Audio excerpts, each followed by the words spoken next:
up again. Let me show you something. We got them going. Now you got basic idea of 4-4, 3-4, and 2-4. So far we've just been kind of sticking with this, okay?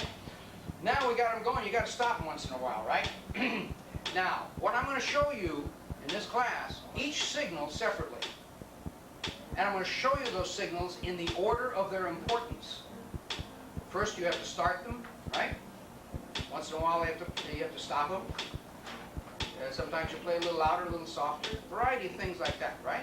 So what this amounts to is I'm going to show you a number of signals, and it's how you put them together is what the conducting is all about. I'm trying to really simplify it as much as I can, because when the light goes on, you'll finally realize there aren't that many signals, but it's how you use them that is vitally important.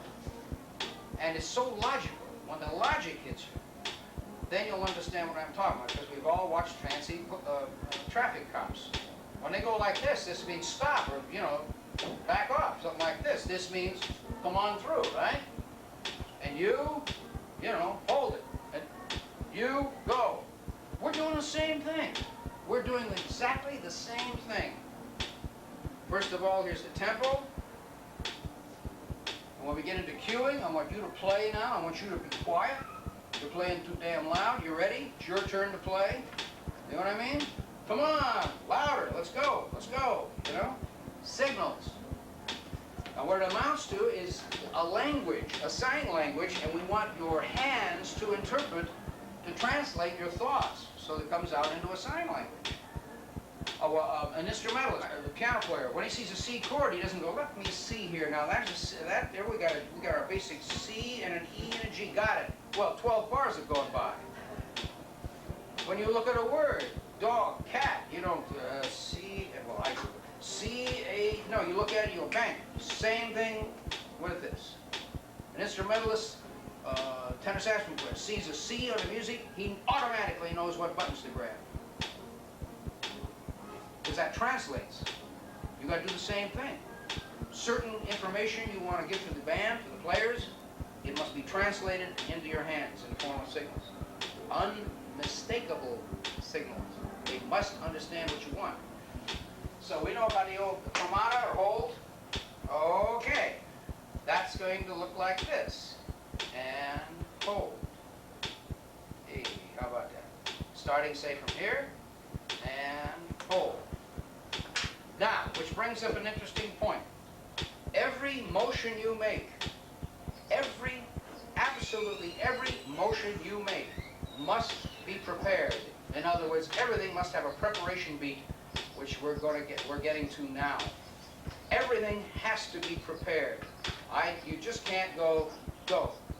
You can't expect players to play if you go, start. They must see a preparation of some kind. Now that preparation can be enhanced tremendously by two things. If you'll remember when you were a little child in grade school, kindergarten, the teacher would say, we're going to sing today. Ready? We're going to sing Come to Jesus. Right? And, boom, they would say, and, right? And you start singing. You're going to do the same thing, because that's the preparation. Two things you're either going to take a breath on your preparation, or you're going to say the word and. Dig it? Because taking a breath is what every player in the orchestra has to do. Ba! They take that breath on your preparation. Even string players have, in a sense, take a breath like this. They go, right? Now, if you will learn, and I mean to learn definitely, so it's part of your being to say and or take a breath on every preparation, your hands and your signals will be much clearer. Now on this hold, for instance, we haven't gotten on the initial preparation, we'll go back to that. On this hold, for instance, listen to this, on the click. See, if the hold were on the first beat, 2, 3, and hold. There's the preparation. Or a breath. Ba, because that's what the players have to do. If I just go like this, 1, 2, 3, hold. They can't do that. There's no preparation. You cannot walk without preparing. If you didn't prepare by leaning forward, you would get this. Well, I'm not going anywhere. But you prepare it by leaning, right? And boom. You cannot applaud, you cannot clap your hands together without a preparation beat. Prepare, prepare, prepare for the next one. Prepare, prepare, prepare. Let's turn it this way. Bing, bing. Beat, prepare, beat for the next one. Prepare for the next one. Beat. Boom. You cannot, everything must be prepared. Everything. Boom. That's where they do it. Now see your preparation beat in the hold as I say 1, 2, 3, and hold. Now when they're about to run out of breath, you want to cut them off. You reverse that. 2, 3, and stop. And hold. And cut off. And hold. And notice that even this signal for a hold has a beat point. I just don't go like they won't know exactly when to play. It has to have a beat point. Boom, just like this. Bing, 2, and 3, and 4. Bing, and bing. Now for practice, we want both hands to be absolutely symmetric because the goal, one of my goals here, and that you're going to achieve too, is like 3 C's. Clear, concise, and consistent. Your signals must be clear, they must be absolutely concise, and it's the old joke, if something works, don't fix it. If a certain signal works and they respond to it, be consistent. Do it that way every time in that particular situation. Don't start changing on them. They're not allowed to change what they play. They gotta play the same notes. You have to play the same notes too. It's only fair. So clear, concise, consistent.